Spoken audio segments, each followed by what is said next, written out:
शुभ बिहानीमा अब पालो भएको छ कुराकानीको। हरेक वर्ष मार्च 23मा विश्व मौसम विज्ञान दिवस मनाइदै आएको छ। विश्व मौसम विज्ञान संगठनद्वारा सङ्कलित तथ्याङ्कले हामी बाहिर निस्कन वा आवश्यक आँधीको तयारी गर्ने लगायत हाम्रा सम्पूर्ण दिनहरूको योजना बनाउँछौँ। विश्व मौसम विज्ञान दिवस मनाउनुको उद्देश्य विश्वव्यापी रूपमा भइरहेको जलवायु परिवर्तनका कारण र यसका परिणामहरू के कस्ता छन् त भन्ने लगायतका विषयमा कुराकानी गर्नेछौँ। र कुराकानी गर्नको लागि आज हामीसँग स्टुडियोमा हुनुहुन्छ पर्यावरण तथा मौसमविद उज्जवल उपाध्याय। आउनुहोस् उहाँलाई कार्यक्रममा स्वागत गरौँ। स्वागत छ यहाँलाई। Thank you. नमस्ते सबैजना। सन्चै हुनुहुन्छ? हजुर ठिक छ। अब मौसम विज्ञान दिवसकै अवसरमा सुरुमा मैले मौसमकै परिभाषाबाट सुरु गर्न चाहे। मौसम भनेको वायुमण्डलमा रहेको हावा र पानीको अन्तर्क्रिया हो। वायुमण्डलमा रहेको हावा र पानीको, जसमा तापक्रमको महत्त्वपूर्ण भूमिका हुन्छ। अब हामी पृथ्वीमा बस्ने जीवजन्तुको लागि तापक्रमको एउटै स्रोत छ, त्यो हो भनेको सूर्य। भनेको सौर्य किरणले तापक्रमलाई निर्धारण गर्छ। त्यो तापक्रमले वायुमण्डलमा रहेको हावा र पानीलाई कसरी तताउँछ र कसरी चिस्याउँछ र दुईटाको इन्टररिलेसन के हुन्छ भन्ने बारेले नै त्यसले नै मौसमलाई जनाउँछ। मौसम भन्ने बित्तिकै डेफिनेटली हामीले वायुमण्डलमा रहेको तापक्रम, खास गरी कति जाडो कति चिसो, त्यो मौसमको परिभाषाभित्र पर्छ। पानी पर्छ पर्दैन त्यो पनि पर्यो।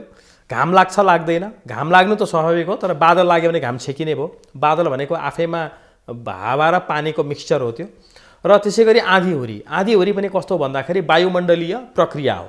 र आँधीहुरी पनि किन आउँछ त भन्दाखेरि त्यो पनि कुनै ठाउँमा भनौँ न तापक्रम चाहिँ नै कन्भेक्टिभ करेन्ट्स भन्छौँ हामी, जुन अस्वाभाविक रूपमा चिसियो या तात्यो भने चाहिँ त्यसले आँधीहुरी, हावा लाग्ने, बतास लाग्ने, होइन, हावाको मुभमेन्टहरू घट्ने बढ्ने, गस्ट विन्ड हुने हुन्छ। त्यसले गर्दाखेरि मौसमलाई हामीले चाहिँ सिम्पली डिफाइन गर्दाखेरि चाहिँ वायुमण्डलमा रहेको हावा र पानीको अन्तर्क्रिया हो, जसमा तापक्रमको प्रमुख महत्त्व हुन्छ।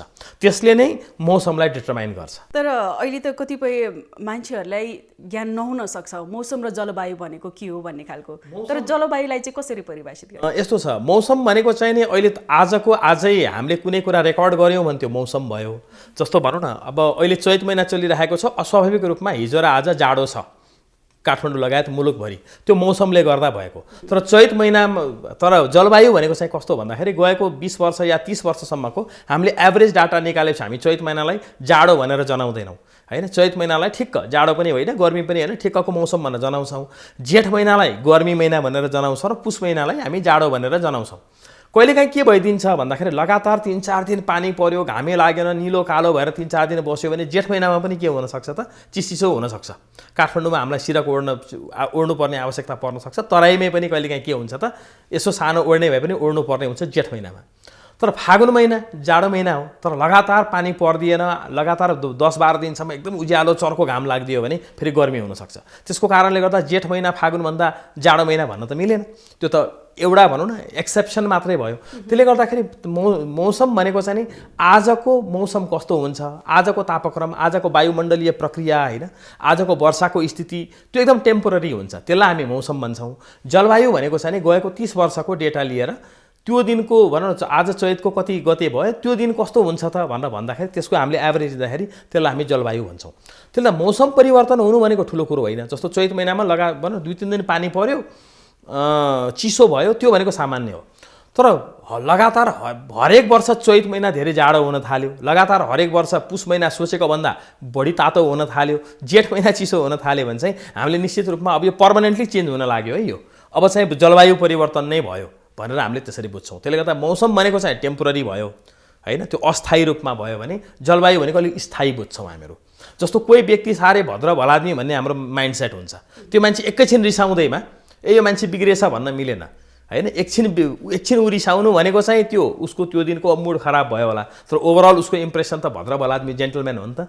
त्यसले गर्दाखेरि मौसम भनेको चाहिँ मोमेन्टरी भयो, होइन, एकछिनको मोमेन्टको लागि भयो भने क्लाइमेट भनेको जसलाई हामी जलवायु भन्छौँ त्यो चाहिँ ओभरअल भयो। जस्तो काठमाडौँको क्लाइमेट चाहिँ तराईको भन्दा त चिसो हो नि त, वीरगन्जको भन्दा, त्यो क्लाइमेट भयो। तर कुनै दिन कस्तो भइदिन सक्छ भने काठमाडौँभन्दा वीरगन्ज चिसो भइदिन सक्छ कि। वीरगन्जमा मात्र ठुलो पानी पर्यो, निलो कालो भयो, घामे लागेन, चिसो भयो, त्यसले काठमाडौँभन्दा वीरगन्ज चिसो ठाउँ हो भनेर हामीले जेनरलाइज गर्न मिल्दैन। त्यो दिनको मौसमले वीरगन्ज चिसो भयो काठमाडौँभन्दा, तर इन जेनरल त काठमाडौँभन्दा वीरगन्ज त धेरै तातो ठाउँ हो। त्यो चाहिँ जलवायु के हो त भन्दाखेरि काठमाडौँ सब टेम्परेट हो भनेको चाहिँ नि अलि चिसो हुने ठाउँ हो, वीरगञ्ज चाहिँ सब ट्रपिकल भनेको अलि बढी गर्मी हुने ठाउँ हो भनेर हामीले त्यसरी बुझ्नुपर्छ। अहिले विश्वव्यापी रूपमा भइराखेको परिवर्तनलाई चाहिँ अब यसलाई चाहिँ हामी जलवायु परिवर्तन नै भन्छौँ, किनकि गएको 30 वर्ष जुन मैले अघि नै भने मौसममा के हुन्छ भन्दाखेरि धेरै पुरानो डेटा लिएर काम छैन, किनकि त्यो एउटा नेचुरली पनि पृथ्वीको भूमण्डल यो जुन वायुमण्डल छ त्यो नेचुरली पनि त्यो चेन्ज भइरहेको हुन्छ। त्यसले गर्दाखेरि 100 वर्ष 200 वर्ष अगाडि पृथ्वी तातो थियो या चिसो थियो भन्ने कुरालाई आज लिङ्क गरेर काम लाग्दैन। त्यसले मौसम विज्ञानले गएको 30 वर्षको डेटालाई मात्र फ्याक्ट मान्छ, त्योभन्दा अगाडिकोलाई चाहिँ अहिलेको कन्टेक्स्टमा त्यसलाई असान्दर्भिक मान्छ क्या, त्यो सान्दर्भिक हुँदैन धेरै पुरानो डेटा। गएको 30 वर्षको डेटालाई हामीले हेर्ने हो भने चाहिँ विश्वव्यापी रूपमा एकदम स्पष्टसँग के देखिन्छ भन्दाखेरि जलवायु परिवर्तन भएको छ भन्ने कुरा स्पष्ट देखिन्छ, किनकि संसारको कुनै पनि ठाउँमा हैन, खास गरी नेपालकै भनौँ, नेपालकै हकमा चाहिँ भनौँ न 320-22 वटा स्टेसन छ हामीहरूको पूर्व मेचीदेखि पश्चिम महाकालीसम्म। त्यसमा हामीले हेऱ्यौँ भने के छ भन्दाखेरि तापक्रम नेपालको कुनै पनि ठाउँमा गएको 30 वर्षमा उल्लेख्य रूपमा बढ्दै गएको छ। ह्युमिडिटी भनेको चाहिँ तापक्रम बढेपछि तपाईँको त्यो सापेक्ष आर्द्रता भन्छौँ त्यो पनि बढ्छ हैन, त्यो पनि बढ्दै गएको छ। पानी पर्ने जुन ड्युरेसन हो हैन, पानी उत्तिकै परिरहेको छ, पानी कम पर्छ भन्छ त्यो चाहिँ छैन, डेटाले त्यो देखाउँदैन। तर पानी जुन पहिला लामो समयसम्म जुन झरी पर्थ्यो नि त्यो झरी पर्न छाड्यो हैन, 3 दिन 4 दिन पर्नुपर्ने पानी 2-4 घन्टामै पर्ने, 5-7 घन्टामै पर्ने त्यो देखिएको छ। त्यो धेरै बेरसम्म पर्ने पानी कम समयमै पर्ने भनेको लङ ड्युरेसन रेनफल चाहिँ घटेर सर्ट ड्युरेसन र हाई इन्टेन्सिटी रेनफल हुन थाल्यो। टेम्परेचर तापक्रम उल्लेख्य रूपमा बढेको छ, 12 महिनाको पनि एभरेज तापक्रम बढेको छ। जाडोमा पनि कम जाडो हुन थालेको छ, धेरै चिसो हुँदैन। काठमाडौँमा तपाईँले देखिहाल्नुभयो यसपालि 2.4 भन्दा तल तापक्रम नै गएन हैन, र गर्मीमा पनि के छ त एभरेज म्याक्सिमम टेम्परेचर बढ्दै गइरहेको छ, र यो नेपालमा मात्र होइन संसारभरि नै।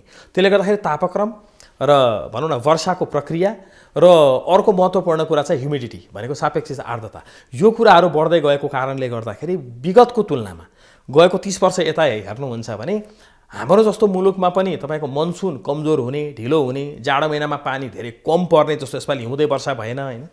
अनि तपाईँ ग्लोबली अब हाम्रो देशमा त टाइफोन, साइक्लोन, ठुल्ठुलो समुद्री आँधीहरू त आउँदैन, तर प्रशान्त महासागरमा गएको 30 वर्षमा हेर्नुहुन्छ भने गएको 10 देखि 12 वर्षमा साइक्लोनहरू प्रशान्त महासागरमा आउने ठुल्ठुला भनौँ न त्यो घातक चाहिँ नि समुद्री आँधीहरूको फ्रिक्वेन्सी बढेको छ।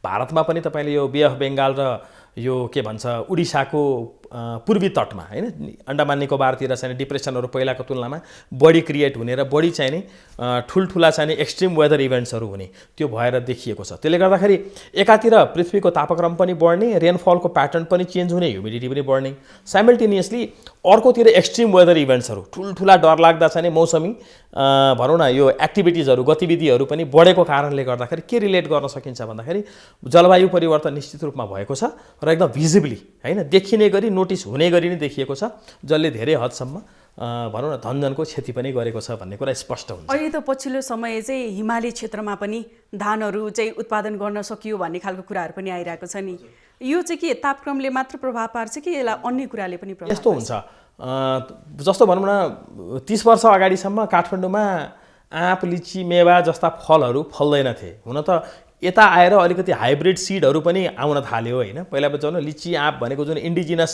सिडहरू हो, बिउहरू हो, त्यसले चाहिँ पहिला कस्तो थियो भन्दाखेरि लोकल बिउहरू चाहिँ तराईको इन्भाइरोमेन्टमा मात्र फल्ने, चिसो ठाउँमा नफल्ने भन्ने थियो। तर पछि कृषि विज्ञानले गरेको विभिन्न अनुसन्धान र उसको चाहिँ इन्भेन्सन र डिस्कभरीले गर्दाखेरि के भयो भन्दाखेरि अलिकति उपल्लो चिसो ठाउँमा पनि आँप, लिचीहरू हुन सक्ने खालको बोट बिरुवा त भनौँ न त्यो इन्भेन्ट त भयो, त्यो आफ्नो ठाउँमा छ। तर पहिलाको तुलनामा के छ भन्दाखेरि अब काठमाडौँमा पनि अलिकति अल्गो पहाडी भूभागमा पनि तपाईँको चाहिँ तराईतिर हुने फलफुलहरू, तराईतिर हुने चाहिँ विभिन्न किसिमका क्रप्सहरू, बालीनालीहरू पनि हाई अल्टिच्युड एरियातिर चाहिँ हुन थाल्यो। त्यसको कारण के हो भन्दाखेरि तापक्रम वृद्धि नै हो, किनकि बोट बिरुवालाई कस्तो हुन्छ भन्दाखेरि पानी, तापक्रम र आर्द्रता तीनटा कुरा चाहिन्छ हैन। अब जुन धान भयो, आँप, लिचीहरू भयो, मेवा भयो, अम्बा भयो, यिनीहरूलाई तापक्रम र सापेक्षिक आर्द्रता अलि ह्युमिडिटी बढी चाहिन्छ। अब त्यो तपाईँको के भयो भन्दाखेरि काठमाडौँको इन्भाइरोमेन्टमा या काठमाडौँ भनेको त समुद्री सतहबाट 1350 मिटर एल्टिच्युडमा भएको एरियामा पनि तपाईँको 30 वर्ष अगाडि तराईको जस्तो तापक्रम हुन्थ्यो त्यो अब समरमा काठमाडौँमा त्यो पाउन थाल्यो। भनेपछि के भयो त पहाडी मुलुकमा पनि उपल्लो क्षेत्रमा पनि धानहरू हैन, तपाईँको तराईतिर हुने अलि गर्मी ठाउँमा हुने फलफुलहरू, बालीनालीहरू उत्पादन हुन थाले। यो त्यसको एउटा उदाहरण हो। अब डेङ्गु जस्तो रोगहरू होइन जुन पहिला भनौँ न 20-25 वर्ष अगाडिसम्म तराईमा पनि हुँदैन थियो।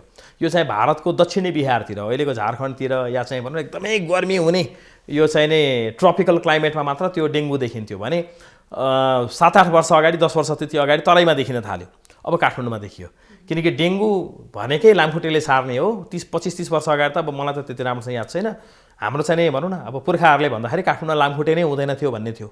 केही अनुसन्धानको क्रममा चाहिँ काठमाडौँको वरपरको हिल साइडहरूमा मैले रिसर्च गर्दाखेरि नगरकोटमा एउटा घरमा पुगेको थिएँ कि म, नगरकोटभन्दा अलिकति माथि नालदुम भन्ने ठाउँमा। त्यो घरमा सर्वे गर्दा उहाँहरूले के भन्नुभयो भन्दाखेरि पहिला उहाँहरूको घरका मान्छेहरूलाई, बच्चाहरूलाई, भाइ बहिनीहरूलाई लामखुट्टे देखाउन काठमाडौँ ल्याउनु हुन्थ्यो अरे 25 वर्ष अगाडिसम्म। अब लामखुट्टे नगरकोटमै लामखुट्टे हुन थाल्यो भनेपछि त्यसले के भयो त भन्दाखेरि डेङ्गुको जुन रिस्कहरू, कालाज्वरो भयो, मलेरिया भयो होइन, यसको जोखिम काठमाडौँ मात्र हेर्ने कि अब काठमाडौँभन्दा अझ 500 मिटर 700 मिटर अल्गो ठाउँमा पनि त्यसको जोखिमहरू हुन थाल्यो। त्यसले गर्दाखेरि यसबाट के प्रश्न हुन्छ भन्दाखेरि लामखुट्टेहरू बढी देखिनु होइन, गर्मी ठाउँमा हुने बाली नालीहरू पनि अलिकति अल्गो पहाडहरूमा हुनु, यसबाट प्रश्न के हुन्छ भन्दाखेरि बढ्दो तापक्रम र बढ्दो आर्द्रताले गर्दाखेरि त्यो बाली नालीहरू र यस किसिमका अलिकति हानिकारक जुन यो कीटपतङ्ग, यो फट्याङ्ग्रा किराहरू छन्, यिनीहरू पनि अल्गो क्षेत्रमा हुनुबाट पनि के प्रश्न हुन्छ भन्दाखेरि जलवायु परिवर्तनकै असर हुन्। तपाईँले भन्नुभयो जस्तो बाली नाली पनि हुनु भनेको त त्यो राम्रो कुरा होला, जस्तो काठमाडौँमा पनि आँप फल्यो, लिची फल्यो भने त त्यो राम्रो कुरा हो होइन। तर यस किसिमका हेजार्डहरू होइन, तपाईँको चाहिँ अब रोग ब्याजहरू भयो। र अहिले के भएको छ भन्दाखेरि गर्मी बढेको कारणले गर्दाखेरि नेपालभरि नै तपाईँको चाहिँ किरा फट्याङ्ग्राको प्रकोप पनि बढेको छ, खास गरी खेतीपातीमा। खेतीपातीमा पनि कस्तो छ भन्दाखेरि 30 वर्ष अगाडिसम्म तराईमा पाइने डरलाग्दो किराहरू जुन उसलाई खेतीपातीलाई धेरै नै बिगार गर्ने किराहरू अब के हुन थाल्यो, पहाडी क्षेत्रमा पनि पाइन थालेको छ। तर त्यहाँका किसान दाजुभाइहरूलाई त्यो किरालाई कसरी म्यानेज गर्ने भन्ने आइडिया छैन। तराईका किसानहरूलाई चाहिँ छ, किन उहाँ पुस्तौँदेखि भोग्दै आएको किरा हो, उहाँलाई घरेलु उपाय नै थाहा छ यो किरालाई यसरी ठिक पार्न सकिन्छ भनेर। तर पहाडमा त्यो किरा भर्खर छिरिया छ, उहाँहरूलाई बुवा बाजेले पनि चिन्नु भएको थिएन त्यो किरालाई। त्यसले गर्दाखेरि यस किसिमका प्रकोपहरू चाहिँ क्लाइमेट चेन्जको भनौँ न नकारात्मक पक्षको रूपमा चाहिँ यस किसिमका प्रकोपहरूलाई चाहिँ हामीले लिन चाहिँ सक्छौँ। अहिले पछिल्लो समय विश्वव्यापी रूपमा चाहिँ जुन जलवायु परिवर्तन भइराखेको छ, यसको कारणहरू चाहिँ के हुन सक्छ? यसको मुख्य कारण चाहिँ के हो भनेर भन्दाखेरि भनौँ न हामीले चाहिँ नि साइन्टिफिकली होइन, जसलाई चाहिँ नि विज्ञानले प्रमाणित गरेको छ त्यसलाई नै हामीले मान्नुपर्छ। यसको एउटा प्रत्यक्ष एउटा कोरिलेसन के देखिन्छ भन्दाखेरि मैले भनिहालेँ, गएको 120 वर्ष या गएको 100 वर्ष राख्नुहोस्, सन् 1920मा जुन बेलामा ठ्याक्क पहिलो विश्वयुद्ध सेटल भयो, त्यो बेलामा ग्लोबल पपुलेसन होइन, संसारभरिको जनसङ्ख्या 2 अर्ब मात्रै थियो है। गएको 120 वर्षमा सन् 1900 देखि 2023 पुग्यो, 122-23 वर्षमा पपुलेसन नै के भएको छ भनेर भन्दाखेरि 8 अर्ब पुगेको छ, म्हणजे 4 गुणाले पपुलेसन बढ्यो। यसबाट प्रश्न के छ भनेर भन्दाखेरि वनविनाश व्यापक भयो एउटा। अर्को कुरा त्यत्रो धेरै पपुलेसनलाई के चाहियो, एनर्जी सोर्स भनेको ऊर्जा चाहियो, अब दाउरा बाले होइन। त्यसपछि त खास गरी यो गएको 50 वर्षमा त हामीले चाहिने खनिज तेलहरू होइन, र खास गरी यो तपाईँको ऊर्जाको लागि प्रयोग गर्ने जुन यो चाहिने मिनरल ओइलहरू छ त्यसलाई हामीले व्यापक चाहिँ युज गऱ्यौँ। कोइलालाई धेरै बालेका छौँ। अब हाम्रो जस्तो मुलुकमा आज कति 1200 देखि 1400 मेगावाट इलेक्ट्रिसिटी चाहिँ हामीले स्वच्छ ऊर्जाबाट निकाल्छौँ भनेको हाम्रो चाहिने उसबाट हाइड्रो पावरबाट निकाल्छौँ, जलविद्युतबाट। छिमेकी मुलुक भारतमा आजको दिनमा 250,000 भनेको 2,50,000 मेगावाट चाहिने को बिजुली आवश्यकता छ, जसको 90% चाहिँ उसको स्रोत के हो त बिजुलीको भन्दाखेरि थर्मल पावर हो, भनेको कोइला बालेर निकाल्छ उसले। त्यसले गर्दाखेरि ग्लोबली के छ भन्दाखेरि तपाईँको यो खास गरी हाइड्रोकार्बन, यो खनिज तेलहरूको प्रयोग यति धेरै छ कि यसबाट व्यापक कार्बन उत्सर्जन भएको छ होइन। कार्बन भन्नाले हामीले के बुझ्छौँ, सबभन्दा बढी carbon dioxide, followed by methane gas, अनि सल्फर अक्साइडको विभिन्न ग्यासहरू, आयन्सहरू, र त्यसै गरी नाइट्रोजन अक्साइडको ग्यासहरू, र अरू पनि छन् केही, तर सबभन्दा बढी कार्बन डाइअक्साइड र मिथेन ग्यास नै सबभन्दा बढी छ। यसको तपाईँको उत्सर्जन यति धेरै भयो वायुमण्डलमा, यसको उत्सर्जन वायुमण्डलमा धेरै भएको कारणले गर्दा हाम्रो वायुमण्डलमा यति धेरै कार्बन डाइअक्साइड छ कि यसले सूर्यबाट आएको तापलाई चाहिँ नै आउन दिन्छ पृथ्वीमा ठोकिसकेपछि जब त्यो तापको जुन इलेक्ट्रोम्याग्नेटिक रेडिएसन जुन हो उसको प्रकाशको त्यो फर्केर जान चाहिँ दिँदैन। त्यो त्यो त्यो के गर्छ भने त्यो एउटा ग्रिन हाउस इफेक्ट जस्तो बनाउँछ। जस्तो तपाईँहरूले कुनै पनि एउटा गाडीमा झ्याल स्याल सबै बन्द गरेर झ्याल ढोका बन्द गरेर गाडीलाई घाममा राखिदिनु भएर 1 घन्टाभित्र त्यो गाडीभित्र छिर्ने आगो हुन्छ नि त, गाडी त त्यो तापक्रम त व्यापक हुन्छ नि। त्यसले त ग्रिन हाउस इफेक्ट चाहिँ नि कार्बन डाइअक्साइडले गराइरहेको हुन्छ, विभिन्न ग्रिन हाउस ग्यासेसले। तर त्यसको उत्सर्जन अहिले यति धेरै भयो कि त्यसले गर्दा पृथ्वी तात्दै गएको छ। र पृथ्वी तातेको कारणले गर्दा के भयो त भन्दाखेरि मैले सुरुमा पनि मौसमको परिभाषा भन्दाखेरि भने कि हावा र पानीको इन्टरेक्सनले मौसमलाई डिटरमाइन गर्छ हैन। मौसम भनेको हावा र पानीको इन्टरेक्सन हो, तर तिनीहरूको इन्टरेक्सनलाई बिगार्ने र भत्काउने या बनाउने काम चाहिँ तापक्रमले गर्छ। अब 50 वर्ष या 60 वर्ष अगाडिसम्म सबै कुरा राम्रोसँग चलिरहेको थियो, किनकि हावा पानी राम्रोसँग चाहिँ एक किसिमको अनुकूलनमा बसेका थिए, किनकि तापक्रम त्यो बेलामा नियन्त्रित थियो। तर अहिले हामीहरूको चाहिँ मानवीय गतिविधिले गर्दाखेरि तापक्रम यस्तरी बढ्यो पृथ्वीको, किनकि यो कार्बन उत्सर्जन चाहिने भन्दा बढी गरेर तापक्रम बढेपछि के भयो त भन्दाखेरि हावा र पानीको रिलेसन बिग्रियो। त्यो बिग्रिएपछि के भयो त भन्दाखेरि अब अलिकति अराजक हुन थाल्यो मौसम हैन। हावापानी अराजक हुन थाल्यो। हिजोको तुलनामा पानी अलिकति डरलाग्दो पर्ने हैन, तपाईँको आँधी उरीहरू बढी आउने, त्यसै वाटर इन्ड्युस डिजास्टर कम समयमा ठुलो पानी परिदिने, त्यसले गर्दाखेरि बाढी आउने, ठुल्ठुलो पहाडमा ल्यान्डस्लाइड्सहरू जाने हैन, ठुल्ठुलो पहिरोहरू जाने, त्यो कारणले गर्दा भएको हो। त्यसले गर्दाखेरि मूलभूत रूपमा हामीले भन्दाखेरि के त भन्दाखेरि हामी मानव जातिहरू यति एक किसिमले भन्ने हो भने हाम्रो चाहना र हामीहरूको माग यति बढ्दै गयो। हरेक माग पुरा गर्नको लागि हामीलाई मेसिन्सहरू चाहियो हैन। अब हामीलाई चाहिँ भनौँ न घरमा हामीलाई धेरै धेरै परिकारहरू खानु पर्यो, हामीलाई बत्ती बाल्नु पर्यो, उज्यालो हुनु पर्यो, ठुल्ठुलो होटेल्स बनाउनु पर्यो, हामीलाई चाहिँ हिँड्न अल्छी लाग्यो, सवारी चाहियो, लिफ्ट चाहियो, हामीलाई भर्याङ उक्लिन अल्छी लाग्यो हैन। त्यसले गर्दाखेरि हामी चाहिँ यति धेरै ऊर्जामाथि हामी यति डिपेन्डेन्ट भइसक्यौँ। लुगा धुन अल्छी लाग्यो, हामीलाई चाहिँ वासिङ मेसिन चाहियो हैन। अब घरमा भनौँ न फ्रिज चाहियो, हामीलाई टिभी चाहियो, हरेक कुरालाई के चाहियो त ऊर्जा चाहियो हैन। ऊर्जा त हाम्रो जस्तो देशमा चाहिँ हाइड्रो पावरबाट ऊर्जा चलेको कारणले गर्दाखेरि हाम्रो कार्बन उत्सर्जन चाहिँ रिलेटिभली अरू देशको तुलनामा कम छ।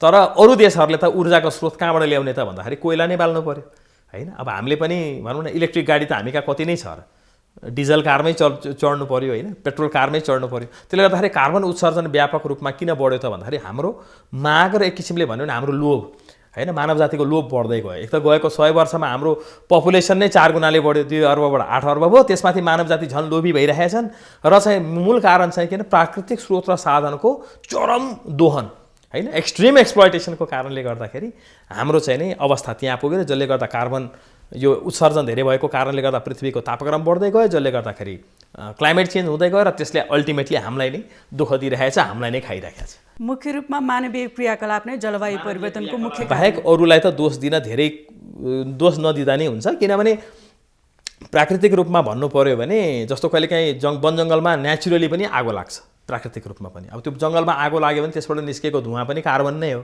हैन। अब चाहिँ भनौँ न यो के भन्छ ज्वालामुखी विस्फोटन हुन्छ, त्यो पनि नेचुरल हो। त्यो विस्फोटन हुँदा पनि सल्फर अक्साइडहरू त निस्किन्छ। त्यो भनेको चाहिँ नि एकदमै कम छ कि त्यसको कन्ट्रिब्युसन कार्बन उत्सर्जनमा, त्यो चाहिँ पहिला नेचुरली आफू पनि हुन्थ्यो। तर अहिले त्यसको तुलनामा मानवीय गतिविधिको त कैयौँ लाख गुणा बढी चाहिँ हामीले चाहिँ कार्बन उत्सर्जन गरेको कारणले गर्दाखेरि नै टेम्परेचर भनौँ ग्लोबल टेम्परेचर बढेर ग्लोबल वार्मिङ भएर क्लाइमेट चेन्ज भइरहेछ, जसको कारणले गर्दाखेरि हामीले यो नियति भोग्न हामी बाध्य छौँ।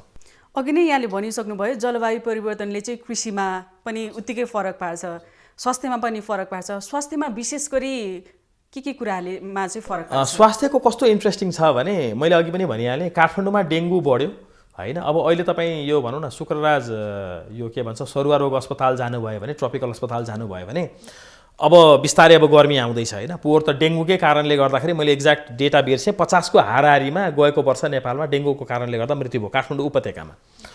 अब त्यो भनेको एकदम अनयुजुअल हो हैन। लामखुट्टेको कारणले गर्दाखेरि कुनै समयमा काठमाडौँमा झुल भने के हो भनेर मान्छेले सोध्थे हैन। तराई गयो भने मान्छे ओहो लामखुट्टेले टोकेर मर्छ कि क्या हो भनेर मान्छे काठमाडौँका मान्छे तराई जान डराउँथे भने यस्तो ठाउँमा गएको वर्ष 1 वर्षमै डेङ्गुले गर्दाखेरि 50 जना मान्छेको मृत्यु भयो। त्यसले गर्दाखेरि लामखुट्टे किन काठमाडौँमा आयो त भन्दाखेरि उसको लागि एप्रोप्रिएट क्लाइमेट भइदियो काठमाडौँमा हैन। मलाई अहिले पनि याद छ 95-96 तिर भनेको आजभन्दा ठ्याक्क 30 वर्ष जति अगाडि म केटाकेटी हुँदाखेरि काठमाडौँमा बर्खामा तपाईँको जुन जुलाईमा पानी पर्दाखेरि, असार साउनमा पानी पर्दाखेरि बाक्लै सिरक ओढेर सुत्नु पर्थ्यो। अब अहिले रातभरि पङ्खा बालेर सुत्नुपर्छ। त्यसले गर्दा गर्मी धेरै भएपछि लामखुट्टेलाई त त्यो एप्रोप्रिएट भइ नै हाल्यो। र अर्को कुरा के भन्दाखेरि मैले भनौँ न अब विभिन्न अध्ययनहरू गर्दाखेरि नाम्चे बजार जस्तो ठाउँमा, जुन ठाउँ समुद्री सतहभन्दा 3400 मिटर माथि छ, हिजो हिउँ पर्यो त्यहाँ भनेको चैत महिनामा पानी पर्दा पनि त्यस ठाउँमा हिउँ पर्छ, तर गर्मीमा तपाईँको चाहिने जेठ अषाढ महिनामा अस्वाभाविक रूपमा चाहिँ त्यो ठाउँ पहिलाको तुलनामा तात्न थाल्यो होइन। नाम्चे बजारमा र जोमसोम जस्तो ठाउँमा, जोमसोम 2700 मिटर उचाइमा छ समुद्री सतहबाट, भनेको त्यस्तो चिसो ठाउँमा पनि लामखुट्टे फेला पर्न थाल्यो। अब कस्तो छ भन्दाखेरि त्यहाँका मान्छेहरूलाई त लामखुट्टेले सार्ने रोग, फर इक्जाम्पल कालाज्वर, मलेरिया होइन, इन्सेफ्लाइटिस, मेनिन्जाइटिस, डेङ्गुको न लक्षण थाहा छ उहाँहरूलाई, न घरेलु औषधि नै थाहा छ होइन। अब तपाईँको पोखराको धम्पुस जस्तो ठाउँ जुन 1700-1800 मिटर हाइटमा छ, त्यहाँ तपाईँको किङ कोब्रा भनेको चाहिँ राजगोमन, जुन भनेको एकदमै गर्मी तराईमा हुने सर्प हो कि, हिउँ पर्ने ठाउँमा अब राजगोमन फेला पर्न थालिसक्यो गर्मीमा। भनेपछि तराईमा के हुन्छ भन्दाखेरि लामखुट्टेले टोकेर कुनै रोग लाग्यो भने त्यहाँका मान्छेले पुस्तौँदेखि भोग्दै आएको भएर बिरामीको लक्षण हेरेरै भनिदिन्छन् कि उसलाई यो रोग छ, ल तत्काल उपचार गर्नु पर्यो भनेर। सर्पले टोक्यो भने कतिवटा सर्प, बिच्छी जस्ता जनावरले विषाक्त जनावरले टोक्यो भने त तराईमा कतिजना त घरेलु औषधि नै गर्छन्। त्यो किसिमको रोग अब केही गरी जोमसोममा, नाम्चेमा भयो भने त त्यहाँका मान्छेले त रोग चिन्नुभन्दा पहिले त्यहाँको मान्छेको ज्यान गइसक्छ। र नाम्चे जस्तो ठाउँमा चाहिँ कस्ता एक्सपर्ट डाक्टरहरू हुन्छन् त त्यहाँ भन्दाखेरि लेक लाग्यो भने बिरामी पर्ला भनेर त्यो एक्सपर्ट नाम्चे बजारमा बसिया हुन्छ। लेक लाग्यो भने बिरामीको उपचार कसरी गर्ने भने डाक्टरले इन्सेफ्लाइटिस भएको बिरामीलाई कसरी उपचार गर्ने भन्ने बारेमा त उसलाई आइडियै नहुन सक्छ, किनकि उता चिसो ठाउँमा धेरै चिसो लाग्यो भने के गर्ने होइन, धेरै चिसोले हुने रोगहरू, फर इक्जाम्पल निमोनिया भयो होइन, अब अरू तपाईँको चाहिँ इन्फ्लुएन्जा भयो, त्यस किसिमको रोगको लागि स्पेसलाइज गर्छु भने डाक्टरले भोलि सर्पले टोकेको बिरामी या चाहिँ भनौँ लामखुट्टेले सारेको रोगको बिरामीलाई त उसले जाँच्नुभन्दा पहिले बिरामीको ज्यान गइसक्छ। त्यसले गर्दाखेरि रोगहरू पनि नयाँ नयाँ आएको छ होइन। यसको साइड इफेक्ट्सहरू चाहिँ मैले तपाईँलाई भनिहालेँ, जुन रोगको लागि हामी युज टु छैनौँ र हामी त्यसको लागि इम्युन पनि छैनौँ। फर इक्जाम्पल हामीले भन्छौँ नि तराईमा चाहिँ पहिला थारूहरू मात्र बस्थे, किनकि उनीहरू मलेरिया जस्ता रोगहरूबाट उनीहरू चाहिँ नि इम्युन थिए, उनीहरूलाई मलेरिया हुँदैन थियो होइन। जसरी हामीले कोभिडको इन्जेक्सन लिइसकेपछि अब हामीलाई कोभिड हुँदैन भन्ने भने जस्तै उनीहरू हर्ड इम्युनिटी गेन गरिसकेको कम्युनिटी हो। त्यसले गर्दाखेरि यस किसिमको तराईका रोगहरू, गर्मी ठाउँका लामखुट्टेले सार्ने र विभिन्न सरुवा रोगहरू, गर्मी महिनामा हुने सरुवा रोगहरू यसरी पहाड र हिमाल चढ्न थाल्यो भने चाहिँ धेरै जनको क्षति चाहिँ हुनसक्छ। त्यसले गर्दाखेरि यस्ता कुराहरूमा पनि सरकारले के गर्नुपर्छ त भन्दाखेरि क्लाइमेट चेन्जले हुन सक्ने जुन पोसिबल डिजिजहरू, रोगहरू होइन, जुन बढ्दो गर्मी र आर्द्रताका कारणले गर्दाखेरि हुने रोगहरू हो, त्यसबारेमा पहिले अलर्ट भएर कुन कुन ठाउँमा जोखिम छ त अब होइन। यदि लामखुट्टे अब नाम्चे र जोमसोममा लामखुट्टे पाउन थाल्यो भने त्यो लामखुट्टेले सार्न सक्ने रोगहरू के हो त होइन। यदि त्यो रोग त्यहाँ कसैलाई लाग्यो भने त्यसको त्यो अनुसारको उपचार हामी त्यहाँ गर्न सक्छौँ कि सक्दैनौँ त? सक्दैनौँ भने तत्काल गराउनु पर्यो, त्यो एक्सपर्टको डाक्टर पनि चाहियो, त्यो उपचार विधि पनि थाहा हुनु पर्यो, त्यहाँ त्यो उसको औषधि पनि पाउनु पर्यो र त्यसको डायग्नोसिस पनि हुनु पर्यो होइन, त्यसको ल्याबोरेटरी त्यो अनुसारको हुनु पर्यो। त्यहाँ सरकारले चाहिँ यो क्षेत्रमा यहाँ त करिब 1.5 दशकदेखिको काम गरिराख्नु भएको छ, सरकारले चाहिँ यो क्षेत्रमा कतिको ध्यान दिइरहेको छ? सरकार भनेको हेर्नुहोस्, हाम्रो देशमा तपाईँले अब एकदम विशुद्ध प्राविधिक विषयमा छलफल गर्न बोलाउनु भएको छ, तर नेपालमा जहाँ पनि गएर राजनीतिमा ठोकिहाल्छ। सरकार भन्ने बित्तिकै राजनीतिक पार्टीले चलाउने कुरो भयो यो, किनकि नेपालमा सरकार कहिले पनि निरपेक्ष भएन कि, जहिले पनि के भयो भन्दाखेरि पोलिटिकल पार्टीले नै ड्राइभ गर्ने भयो। त्यसले गर्दाखेरि मैले अहिले जुन कुरा भन्दैछु यो खास गरी वातावरण मन्त्रालय अन्तर्गत पर्छ। एकचोटि कस्तो इन्ट्रेस्टिङ भएको थियो भन्दाखेरि क्याबिनेट बैठक बसिरहेको बेलामा हाम्रो देशमा कस्तो हुन्छ भने अर्थ, गृह, उद्योग होइन, त्यसपछि अर्को आपूर्ति थोरै, त्यसपछि रक्षा, यसको लागि चाहिँ मारामारै हुन्छ। एकचोटि क्याबिनेट बैठकमा हामीहरूको प्रधानमन्त्रीलाई नै वातावरण मन्त्री को उहाँलाई नै थाहा थिएन। यसबाट के प्रश्न हुन्छ भन्दाखेरि हाम्रो सरकार र हाम्रो खास गरी पोलिटिकल पार्टीहरू वातावरण क्षेत्रमा कतिको गम्भीर हुनुहुन्छ भन्ने कुरा यसबाट प्रश्न हुन्छ, नम्बर 1। दोस्रो कुरा, यसबारेमा अध्ययन अनुसन्धान नै सरकारको तर्फबाट धेरै नै कम भएको छ। उहाँहरू टोटली चाहिँ नै यस क्षेत्रमा काम गर्ने गैर सरकारी तथा सरकारी जुन यो चाहिँ गैर सरकारी निकायहरू हुन्छ नि, अन्तर्राष्ट्रिय तथा गैर सरकारी निकायहरू, एनजिओज र आइएनजिओजहरू, उहाँहरूले गरेको अध्ययन र अनुसन्धानमै भर पर्नुपर्ने अवस्था छ। र त्यस्ता सरकारी र गैर सरकारी र अन्तर्राष्ट्रिय गैर सरकारीले पनि त्यो अध्ययन अनुसन्धान कतिको गम्भीर रूपमा गर्नुभएको छ त, त्यसमा पनि थोरै सन्देह गर्ने ठाउँ चाहिँ म देख्छु, किनकि मैले देखेको छु कि कसरी उहाँहरूले चाहिँ कतिको गम्भीर भएर ठाउँमै पुगेर कतिको राम्रोसँग डेटा एनालिसिस गरेर त्यो अध्ययन गर्नुभएको छ भन्ने कुरामा म चाहिँ पूर्ण रूपमा विश्वस्त म चाहिँ छैन, किन मैले देखेको छु त्यो कसरी भएको छ। त्यसले गर्दाखेरि सरकारले नै एकदमै एउटा राम्रो अध्ययन गराउनै जरुरी छ होइन। हाम्रो देशभरिमा जुन गएको 30 वर्षमा जुन डेटा कलेक्सन भएको छ, हाइड्रोमेट्रोलोजिकल डेटा स्टेसनहरू छ, त्यसको एकदमै राम्रो गहन अध्ययन र त्यसको विश्लेषण जरुरी छ, एक नम्बर। दोस्रो कुरा, त्यसको आधारमा त्यस क्षेत्रमा मौसम मात्रै होइन कि भनौँ जलवायु परिवर्तन नै एग्रिगेटमा कसरी भएको छ त्यो अध्ययन गर्नु जरुरी छ। र त्यस क्षेत्रमा काम गर्ने सरोकारवालाहरू सबैभन्दा राम्रो छ कमर्सियल फार्मर होइन, जसले चाहिँ भनौँ न त्यो सब्सिस्टेन्स होइन कि कमर्सियल, जसको चाहिँ पेसा नै खेती किसानी हो र उहाँले चाहिँ खेती किसानी गरेरै आफ्नो परिवारहरू चलाइराख्नु भएको छ भनेको खालि आफूलाई खाना मात्र पुग्ने होइन कि त्यसलाई व्यापार पनि गर्ने। त्यस किसिमको किसान दाजुभाइ र त्योसँग रिलेटेड स्टेक होल्डरलाई हामीले राम्रो गएर अध्ययन गर्ने, उहाँहरूलाई पनि राखेर अध्ययन गर्ने हो भने चाहिँ एकदमै राम्रो आउटकम चाहिँ आउँछ। वास्तवमै नेपालमा जलवायु परिवर्तन कसरी भइरहेको छ, लोकल लेभलमा त्यसलाई कसरी अनुकूलन गरिराख्नु भएको छ र यसको चाहिँ ड्यामेज एन्ड डिजास्टर कस्तो छ र त्यसको रेस्पोन्सहरू लोकल लेभलमा कसरी भइरहेको छ र हामीले कसरी गर्नुपर्छ, त्यो धेरै जरुरी छ। र अर्को कुरा के भन्दाखेरि नेपाल आफैमा भौगोलिक रूपमा एकदमै विविध छ कि तपाईँको 70 मिटरदेखि लिएर अब भनौँ झन्डै 9000 मिटर अल्गो होइन, सगरमाथा नै 8850 मिटर अल्गो, यस्तो चाहिँ भनौँ न डाइभर्स जियोग्राफीमा यति धेरै पकेट एरिया छ कि तपाईँको एउटा क्लाइमेट भनौँ न तपाईँको चाहिँ एडाप्टेसन स्ट्राटेजी ती नजिकैको अर्को गाउँमा मिल्दैन कि होइन। तपाईँले चाहिँ भनौँ न कुनै एउटा लोकेसनबाट 5 किलोमिटर परको फेरि तपाईँ अर्कै जियोग्राफीमा पुग्नुहुन्छ।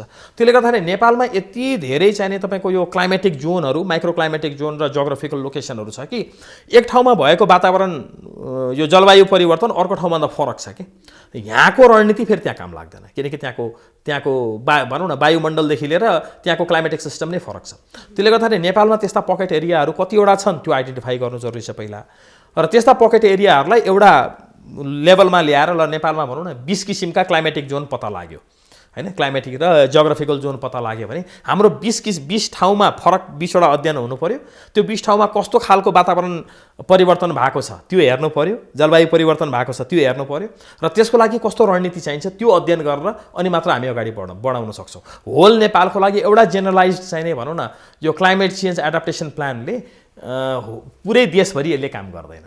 त्यसले गर्दा त्यो काम चाहिँ जुन सरकारबाट हुनुपर्ने हो यसमा चाहिँ धेरै नै उदासीन देखिन्छ, जुन दुःखको कुरा हो। यसमा जति धेरै काम गर्नुपर्ने हो त्यो भएको छैन, किनभने आइपिसिसीले पनि विश्वको भनौँ न यो के भन्छ जलवायु परिवर्तनको हिसाबले सबैभन्दा जोखिमयुक्त देशहरूमध्ये नेपाललाई 6 ठाउँमा रेट गरेको छ संसारको। भनेपछि हाम्रो चाहिने विश्वव्यापी यो के भन्छ जलवायु परिवर्तनमा कन्ट्रिब्युसन बहुतै कम छ, एकदमै कम छ होइन। तर हामी जोखिम मोल्नेमा चाहिँ हामी नै बढी परेका छौँ, किनकि हाम्रो चाहिँ यो जियोग्राफिकल डाइभर्सिटीले गर्दाखेरि र हिमाली क्षेत्रहरूले गर्दाखेरि चाहिँ सबैभन्दा बढी रिस्क हामीका छ, किनकि हामीका बाढीको रिस्क पनि त्यति नै धेरै छ, त्यसपछि तपाईँको ल्यान्डस्लाइडको रिस्क पनि त्यति नै धेरै छ। अब हाम्रो देशमा धेरै हिमतालहरू छ, हिमताल पड्केर डाउनस्ट्रिममा ठुल्ठुलो एक्सिडेन्ट हुन सक्ने चान्सेसहरू पनि त्यत्तिकै हाई छ होइन। त्यसले गर्दा तराई क्षेत्र पनि छ, डुबानमा पर्न सक्ने रिस्क छ। त्यसले गर्दाखेरि त्यो सबै हिसाबले हेर्दाखेरि जोखिममा सबैभन्दा बढी हामी, तर ग्लोबल यो क्लाइमेट चेन्जमा हाम्रो कन्ट्रिब्युसन चाहिँ अरू विकसित र विकासोन्मुख देशको तुलनामा हाम्रो नगण्य मात्रामा छ। त्यसले गर्दाखेरि यसमा सरकार चाहिँ धेरै नै तदारुकता साथ अगाडि बढ्नु पर्नेमा त्यो प्रायोरिटीमै नपर्नु चाहिँ बडो दुःखको कुरा हो भन्ने लाग्छ। जलवायु परिवर्तनले चाहिँ विभिन्न किसिमका चुनौतीहरू ल्याइराखेका छन् होइन। यहाँ त एउटा पूर्वानुमान सेक्टरमा पनि काम गर्नुहुन्छ। पूर्व सूचनाको लागि प्रविधिको अवस्था चाहिँ कस्तो छ? यस्तो छ, पूर्व सूचनाको लागि अहिले नेपालमा रहेको प्रविधि चाहिँ अब म त त्यो सरकारी निकायमा म परिनँ होइन, अहिलेको लागि पर्याप्त चाहिँ छ होइन। आजको न्यूनतम जति चाहिने हो त्यो पर्याप्त छ, तर मनसुनको बेलामा पनि पर्याप्त छ, किनकि अहिले नेपालको के गर्छ भन्दाखेरि नेपालको यो पूर्वानुमान क्षेत्रमा काम गर्ने आधिकारिक निकाय भनेको डिपार्टमेन्ट अफ हाइड्रोमेट्रोलोजी हो होइन। त्यो department of hydrology and metrology भनेको जल तथा मौसम विज्ञान विभाग हो, उसको फोरकास्टिङ डिभिजन भन्ने छ, जसले चाहिँ विभिन्न राष्ट्रिय र अन्तर्राष्ट्रिय सङ्घ संस्थाहरूसँग सहकार्य गरेर सेटेलाइट इमेजहरू चाहिँ त्यहाँबाट पाएर मनसुनमा चाहिँ यो ठाउँमा यति पानी पर्ने भन्ने कुरा मनसुनसम्म चाहिँ ठिक छ। तर जुन यो चैत वैशाख महिना छ नि, जुन बेलामा चाहिँ अचानक थन्डर स्टर्महरू आउँछ होइन, तपाईँको जुन बिजुली चम्किने जस्तो अब लाइटनिङहरूको, यसको लागि जुन आवश्यक पर्ने र अलिकति छिट्टै 15 दिन 20 दिन अगाडि जुन वेदर प्रेडिक्ट गर्ने जुन सिस्टम छ नि, यसमा अझै नेपाल त्यति अगाडि पुगिसकेको छैन, एउटा कुरा। अर्को कुरा के छ भन्दाखेरि डिएचएमले गरेको जुन छ नि तपाईँको पूर्वानुमानहरू पनि अब हामीका कस्तो छ भने सूचना प्रविधिको अभाव छ, गाउँ गाउँमा सूचना प्रविधि पुर्याउने त्यो अवस्था पनि छैन। हुन त मोबाइल फोन धेरैको हातमा छ, स्मार्टफोन सबैको हातमा छैन फेरि। अनि स्मार्टफोन नभएको कारणले गर्दाखेरि त्यो किसानलाई चाहिँ नि आज पानी पर्छ कि पर्दैन या कति दिन खडेरी पर्छ भन्ने कुराको सूचना पुर्याउन पनि गाह्रो छ। त्यसले गर्दाखेरि यहाँ के छ भन्दाखेरि गाउँपालिका लेभलमै अहिले नेपालमा चाहिँ नि भनौँ न 753 जुन लोकल ऊहरू छ, बडिजहरू छ, गाउँपालिकामै हामीले चाहिँ नि मौसम पूर्वानुमानको जुन इन्फर्मेसन छ गाउँपालिकाको लेभलमा पुर्याउन सक्यौँ र हरेक वार्ड अफिसमा कम्तीमा ल आउने 7 दिनको फोरकास्ट यस्तो छ है भनेर पुर्याउन सक्यौँ भने चाहिँ धेरै हदसम्म किसान दाजुभाइलाई त फाइदा हुने नै भयो। यसले ठुलो जनधनको क्षति पनि हामीलाई जोगाउन सक्छ। तपाईँलाई स्मरण होला 2 वर्ष अगाडि जुन असाढको पहिलो साता मेलम्चीमा ठुलो दुर्घटना भयो, त्यसमा एकजना पनि व्यक्तिको ज्यान गएन। कारण के भनेर भन्दाखेरि माथि जुन पहिरोले जुन मेलम्ची खोला थुन्यो र जुन बाढी तल आयो त्यो आउनुभन्दा पहिला माथिको कुनै एउटा गाउँपालिकाको अध्यक्षले तल मेलम्ची नगरपालिकाको उपमेयरलाई फोन गर्न उहाँले भ्याउनुभयो र उपमेयरले जानकारी गराइसकेपछि सबैलाई खोलाबाट माथि माथि लगिसकेपछि धनको त व्यापकै क्षति भयो। ठुलो सङ्ख्यामा चाहिँ हैन घरद्वारहरू, मान्छेको अफिसहरू, इन्स्टिट्युसनहरू, स्कुलहरू बगेर गए। तर के हुन पाएन, जनको क्षति हुन चाहिँ पाएन। कम्तीमा त्यो सूचना प्रविधिले काम गरे हो नि, कम्ती मान्छेले देखेको भरमा फोनमा त भन्यो नि त। यदि फोन नभएको भए या चाहिँ भनौँ न इन्फर्मेसन हामीसँग त्यो प्रविधि नभएको भए त मेलम्चीमा त झन् ठुलो चाहिँ नि विनाश हुन सक्थ्यो। त्यसले गर्दाखेरि हामी कहाँ अहिले पनि के छ भनेर भन्दाखेरि कम्तीमा त्यस किसिमको भनौँ न नेपालको हरेक पकेट एरियाको चाहिँ नि यो मौसमको अवस्था कस्तो छ आउने 7 दिन त्यो नै स्टडी गर्ने मेकानिजम हामी कहाँ छैन। डिपार्टमेन्ट जुन नेपालको आधिकारिक निकायले गर्छ त्यो एकदम इन जेनरल हुन्छ त्यो हैन। ल अब केही ठाउँमा पानी पर्ने, केही ठाउँमा पानी नपर्ने भन्ने खालको इन जेनरल हुन्छ। त्यसले देशभरिको चाहिँ नि जनसङ्ख्यालाई त्यसले चाहिँ नि कभर चाहिँ गर्न सक्दैन। त्यसले गर्दाखेरि कम्तीमा लोकल लेभलमै हरेक लोकल लेभलको एउटा स्टेसन हुनु पर्यो र एकजना चाहिँ नि मौसम पूर्वानुमान गर्ने व्यक्ति हुनु पर्यो अथवा काठमाडौँबाटै हेड अफिसमै बसेर भए पनि 753 गाउँपालिकालाई अथवा नगरपालिकालाई, लोकल बडीलाई कभर गर्ने गरी चाहिँ सूचना पुर्याउन सक्यो भने मात्रै हामी के गर्न सक्छौँ भन्दाखेरि धेरै हदसम्म यो जलवायु परिवर्तनले हुन सक्ने क्षतिबाट पनि हामी बच्न सक्ने, अनुकूलनमा जान सक्ने र अर्को त्यसबाट हुन सक्ने जुन पोसिबल डिजास्टरहरू हुन्छ नि, ठुल्ठुला विपदहरूबाट, त्यसबाट चाहिँ धेरै हदसम्म हामी बच्न चाहिँ सक्छौँ। हामी अन्त्यतिर आइसकेका छौँ। मैले छोटकरीमा माग्न चाहेँ यहाँको सुझाव। जस्तै प्रत्येक वर्ष चाहिँ विश्व मौसम विज्ञान दिवस मनाइरहन्छ होइन। यो दिवस मनाइरहँदाखेरि चाहिँ कति सेमिनार, गोष्ठी, विभिन्न गतिविधिहरू हुन्छन्, तर त्यो गतिविधिमा देखिएका कमी कमजोरीहरू पछिल्लो वर्षमा चाहिँ सुधार कतिको भएको देख्नु भएको छ? यस्तो छ, अब यसमा के छ भन्दा सबैभन्दा ठुलो कुरा चाहिँ इच्छा शक्ति हो होइन। विज्ञान प्रविधि भन्ने कुरा चाहिँ कस्तो भन्दाखेरि कोही पनि व्यक्तिले म जागिरे हुँ र यो मेरो जागिरको काम हो भनेर भन्यो भने चाहिँ संसारको कुनै पनि विज्ञान प्रविधिमा सुधार चाहिँ हुँदैन। कुनै पनि डाक्टरले मेरो जागिर हो, म 10 बजे आउँछु 5 बजे जान्छु भनेर भन्यो भने उहाँले आफ्नो जागिर त खानु होला, केही हदसम्म पेसेन्टको उपचार त गर्न सक्नु होला, तर उहाँले ठुलो चाहिने सामाजिक परिवर्तन नै ल्याउने गरी कन्ट्रिब्युसन त्यस्तो डाक्टरले गर्न सक्नुहुन्न। त्यसले गर्दा विज्ञान र प्रविधिको क्षेत्र नै कस्तो हो भनेर भन्दाखेरि जो व्यक्ति आधिकारिक हो उहाँ एकदमै डेस्परेट भएर होइन एक किसिमले तन मन नै दिएर त्यो क्षेत्रमा लाग्नुपर्ने हुन्छ।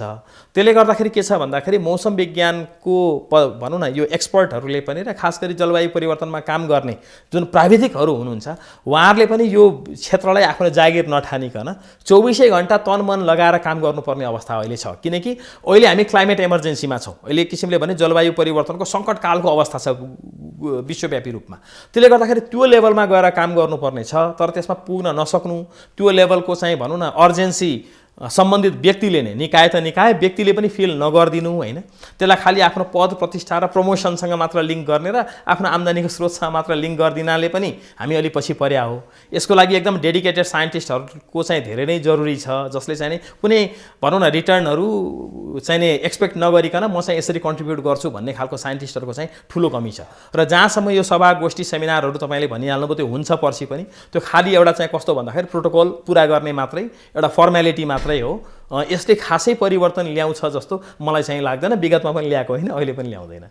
हस्, यहाँको अमूल्य समय र अमूल्य विचारको लागि धेरै धेरै धन्यवाद। हस्, तपाईँलाई पनि धेरै धेरै धन्यवाद। मलाई जानकारी भएको केही कुराहरू सेयर गर्न पाएँ आज विश्व मौसम दिवसको उपलक्ष्यमा, यसको लागि तपाईँहरूको टिभी च्यानललाई पनि धेरै धेरै धन्यवाद। हजुर, उहाँ हुनुहुन्थ्यो पर्यावरण तथा मौसमविद उज्जवल उपाध्याय। आज हामीले मौसमसँग सम्बन्धित रहेर कुराकानी गऱ्यौँ। हामी तपाईँलाई न्युजसँग जोडिरहनेछौँ। नमस्कार।